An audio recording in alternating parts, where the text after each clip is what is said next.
পাকিস্তানের বিপক্ষে সিরিজ জয় নিশ্চিত হয়ে গেছে আগেই। এবার অপেক্ষা হোয়াইট ওয়াশের।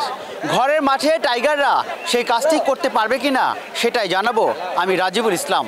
ইনশাল্লাহ আশা করা যায় পারবে, দেখি কি হয়। হোয়াইট ওয়াশ করতে হলে আজকে কতটা ভালো খেলতে হবে?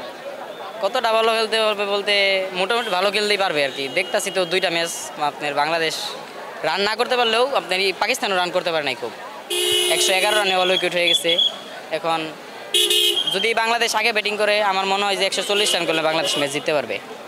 আর আপনার যদি আপনার পাকিস্তান যদি ব্যাটিং পায় তাহলে আপনার 25-এর ভিতরে রাখতে পারলে ম্যাচ জিততে পারবো আমরা ইনশাল্লাহ। 25 না হলে আপনার ইনশাল্লাহ আশা করা যায় ম্যাচ আমরা জিতবো আজকে। মনে হয় না, এবার পাকিস্তানের খেলার অবস্থা অনেক খারাপ। বাংলাদেশ খেলতেছে তো ভালোই খেলতেছে, খারাপ খেলতেছে না। মনে হচ্ছে না যে পাকিস্তান কিছু করতে পারবে এবার। যদি বাংলাদেশ প্রথমে বোলিং নেয় তাহলে পারার একটা থাকে, কারণ প্রথমে বোলিংটা নিলে আমাদের ব্যাটিংয়ের সময় জানা থাকবে যে কত রান আমাদের পাস করতে লাগবে। কিন্তু প্রথমে যদি ব্যাট নেয় তাহলে তো আর জানতে পারতেছে না যে কততে আমরা দিব। আমার প্রেডিকশন ইনশাল্লাহ আমরা পাকিস্তানকে হোয়াইট ওয়াশ করে জয় ছিনিয়ে নিব। বাংলাদেশ এখন পারফরমেন্স খুবই ভালো। আমাদের টিমের এখন যে ওপেনিং পার্টনারশিপটা আছে ওরা ভালো করতেছে। তানজিম সাকিব এবং যদি ইমন ভাই আজকে রান পায় তাহলে ইনশাল্লাহ আমরা একটা ভালো একটা স্কোর দাঁড় করাতে পারবো এবং পাকিস্তানকে আমরা হোয়াইট ওয়াশ করতে পারবো। পাকিস্তান অবশ্যই লড়াই করবে জেতার জন্য, তারা হোয়াইট ওয়াশ হতে যাবে না। কিন্তু আমরা ইদানিং আমাদের দেশ যেভাবে পারফর্ম করছে ওরা যদি এইভাবে ধরে রাখতে পারে তো পাকিস্তান আজকে জয় নিতে পারবেন না। খুব ভালো লাগতেছে, প্রথম দুইটা টি-20 আমরা জিতছি, এমনকি হোয়াইট ওয়াশ দেখার জন্য আমরা আসছি অন্তত। কিন্তু আমরা চাইবো না, আমরা হোয়াইট ওয়াশ করতে চাইবো। পাকিস্তান চাইবে, ঠিক আছে, এটা তাদের অধিকার, কিন্তু আমরাও চাইবো। আমরা হোয়াইট ওয়াশের সাক্ষী হতে আসছি, প্রথমবারের মতো পাকিস্তানকে হোয়াইট ওয়াশ করার সাক্ষী হতে আসছি আমরা। আর আমরা এটা নিয়ে খুবই আনন্দিত, খুবই উচ্ছ্বসিত। জি ইনশাল্লাহ সফল হবে, ইনশাল্লাহ সফল। আমাদের বাংলাদেশের ক্রিকেট টিমের উপর ফুল ভরসা আছে, তারা আজকে পারবে। আমি আজকের ম্যাচে তানজিদ তামিমকে নিয়ে বাজি ধরতে চাই। তানজিদ তামিম একজন ভালো ব্যাটসম্যান এবং বর্তমান সময়ের অ্যাটাকিং একজন ভালো ব্যাটার। বর্তমান সময়ে টিমের মধ্যে খুব ভালো লাগে তাকে নিয়ে বাজি ধরতে চাই। অবশ্যই জিতবে, আজকে জীবন প্রথম দেওয়ানো হয়েছি, খেলা দেখতে হয়েছি, অবশ্যই বাংলাদেশ জিতবে। জি জি। কোন জায়গা থেকে আসছেন? নারায়ণগঞ্জ।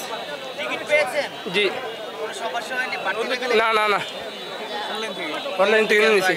এটা আমাদের অন্যরকম একটা খুশি, অন্যরকম একটা পাওয়া। অনেক দিন পর আমার টি-20 সিরিজ পাকিস্তানের সাথে, এটা আমাদের অন্যরকম আনন্দ দেয়। এই জন্য আমার খেলা দেখতে আসা। বাংলাদেশ কি পারবে হোয়াইট ওয়াশ করতে? হ্যাঁ ইনশাল্লাহ, আমরা গত 2 ম্যাচ ভালো খেলছি বা শ্রীলঙ্কার সাথে সিরিজ ভালো করছি, আমরা এটাও অবশ্যই ভালো করবো ইনশাল্লাহ। আসলে আমাদের পারভেজ ইমন এবং তানজিদ তামিম খুব ভালো খেলে এবং আশা করি ওরা আজকে ভালো কিছু করবে। বাংলাদেশের টি-20 প্লেয়ার বলতে আমি 4টা প্লেয়ার ধরবো। নাম্বার 1 তানজিদ তামিম, নাম্বার 2 পারভেজ হোসেন ইমন, জাকির আলী অনেক, শামীম হোসেন পাটোয়ারি। 4টা ব্যাটসম্যান, কিন্তু লিটন ওটা চলে না এখন। টি-20 দেখি ওয়ানডে তো চলে না। আপনি 10 ম্যাচ পরে একটা 50 মারবেন, তাও 50 বলে 76 করলেন শ্রীলঙ্কার সাথে 5 ম্যাচ পরে আপনি কি 5 ম্যাচে একটা ম্যাচে আপনি 50 মারলেন। লিটন দাসের ক্যাপ্টেন্সি এবং তার ব্যাটিং ধরন আমার একবারই পছন্দ হয়। তিনি গত ম্যাচটায় আপনার বাংলাদেশকে প্রায় হারিয়ে দিয়েছিল। আপনার ওই সময় যখন 28 রান লাগে 2 ওভারে, তখন লিটন দাসের উচিত ছিল মুস্তাফিজদের আনার, কারণ গত ম্যাচটা যদি রিশাদ ম্যাচ নিয়ে গেছিল, ফাইম আশরাফটারে ম্যাচ নিয়ে গেছিল, যদি ওই বলে যে 6 মারিয়ে দিত তখন ম্যাচ আর মুস্তাফিজের পক্ষে ধরে রাখা সম্ভব ছিল না। ওই সময় লিটন দাস বড়ই ভুল করছে। তিনি আমার হিসাবে সাকিব আল হাসান থেকে তার ক্যাপ্টেন্সি বা মাশরাফি থেকে ক্যাপ্টেন্সি শেখাটা উচিত। সহজে বলতে অ্যাপ থেকে নিলাম তো সহজেই পাইলাম, এতটা কষ্ট হয় নাই। মাঠে বসে খেলা দেখবেন, কতটা আনন্দ লাগবে? অনেক আনন্দ, হোয়াইট ওয়াশের আনন্দ। ফার্স্ট টাইম মাঠে যাচ্ছেন? না এর আগেও আসছি, কিন্তু হোয়াইট ওয়াশের আনন্দ তো অনেক বেশি।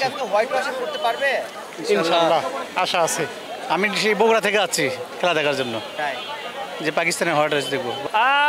ইনশাল্লাহ বাংলাদেশ পাকিস্তানকে হোয়াইট ওয়াশ করবে। সত্যি থেকে আমাদের প্লেয়াররা অনেক বেশ ভালো খেলতেছে, কিন্তু ওদের মাঠে আমরা হোয়াইট ওয়াশ হয়ে আসছি। আমাদের মাঠে ওদেরকে হোয়াইট ওয়াশ করবো। আমাদের সব প্লেয়ারকে জানাই শুভেচ্ছা, ভালো খেলবা, এটাই অভিনন্দন।